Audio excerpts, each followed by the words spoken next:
السلام علیکم ورحمۃ اللہ وبرکاتہ۔ نحمدہ و نصلی علی رسول الکریم، اما بعد، اللہم صلی علی محمد وعلی آلہ وصحابہ اجمعین۔ فبأی آلاء ربکما تکذبان۔ آج ہم انشاءاللہ اس کے بارے میں بتائیں گے کہ عام طور پر یہ بات مشہور ہے کہ فبأی آلاء ربکما تکذبان کا ترجمہ یہ کیا جاتا ہے کہ تم اپنے رب کی کن کن نعمتوں کو جھٹلاؤ گے۔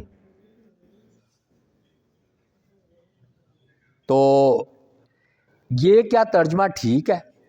اس کا جواب یہ ہے کہ صحیح مفہوم اور صحیح معنی اس کا یہ ہے کہ تم اپنے رب کی کن کن نعمتوں کو جھٹلاؤ گے، یہ ترجمہ بھی ٹھیک ہے۔ اور بعض جگہوں پر یہ مطلب بھی بنتا ہے کہ تم اپنے رب کی کن کن قدرتوں کو جھٹلاؤ گے، کیونکہ آگے آ رہا ہے کہ ہذہ جہنم التی، کہ یہ وہ جہنم ہے جن کا تم سے وعدہ کیا جاتا ہے۔ ٹھیک ہے، تو اب اس میں کیا نعمت ہوگی کہ یہ وہ جہنم ہے جس کا تم سے جو ہے نا وہ وعدہ کیا جاتا ہے۔ تو ہذہ جہنم التی یکذب بہا المجرمون، اور یہ ہے جہنم وہ جو جٹلاتے تھے اسے مجرم۔ ٹھیک ہے، پھر آ رہا ہے ادھر پیچھے کہ یرسل علیکما شواظ من نار ونحاس فلا تنتصران، چھوڑ دیا جائے گا تم دونوں پر ایک شعلہ آگ اور دھوئیں کا، تو تم مقابلہ نہ کر سکو گے۔ تو اب یہاں پر آگے آ رہا ہے کہ بھی فبأی آلاء ربکما تکذبان، تو اس میں نعمت کیا ہے؟ اس میں قدرت اگر کر لیا جائے تو زیادہ بہتر ہے۔ یا فرمایا فَيَوْمَئِذٍ لَا يُسْأَلُ عَنْ ذَنبِهِ انس ولا جان، تو اس دن نہ پوچھا جائے گا اپنے گناہ کے بارے میں کوئی انسان نہ کوئی جن۔ تو تم اپنے رب کی کن کن قدرتوں کو جھٹلاؤ گے۔ پھر اس کے بعد آ رہا ہے کہ یطوفون بینہا و بین حمیم آن، وہ گردش کریں گے درمیان اس کے درمیان سخت گرم پانی کھولتے ہوئے کے۔ تو ادھر اگر ترجمہ یہ کر لیا جائے کہ تم اپنے رب کی کن کن قدرتوں کو جھٹلاؤ گے تو یہ بات ٹھیک بیٹھ جاتی ہے۔ تو اس کے بارے میں یہ میں اپنی طرف سے بات نہیں کر رہا، دونوں ترجمے بنتے ہیں۔ مطلب ابن عباس رضی اللہ تعالی عنہ جو ہیں انہوں نے اس کا ترجمہ کیا ہے فبأی نعمت اللہ تکذبان، کہ تم اپنے رب کی کن کن نعمتوں کو جھٹلاؤ گے۔ تو یہ بھی ترجمہ ٹھیک ہے۔ اور طبری نے تفسیر طبری میں یہ بات کہی ابن زید کے حوالے سے کہ فبأی قدرت اللہ تکذبان، کہ تم اپنے رب کی کن کن قدرتوں کو جھٹلاؤ گے۔ تو مطلب دونوں مفہوم تھے نا۔ اور اسی طرح حال کے جو مفسرین اکرام ہیں، مولانا مودودی رحمۃ اللہ علیہ، انہوں نے اس کا مفہوم کہیں انہوں نے بیان کیا نعمت اور کہیں قدرت۔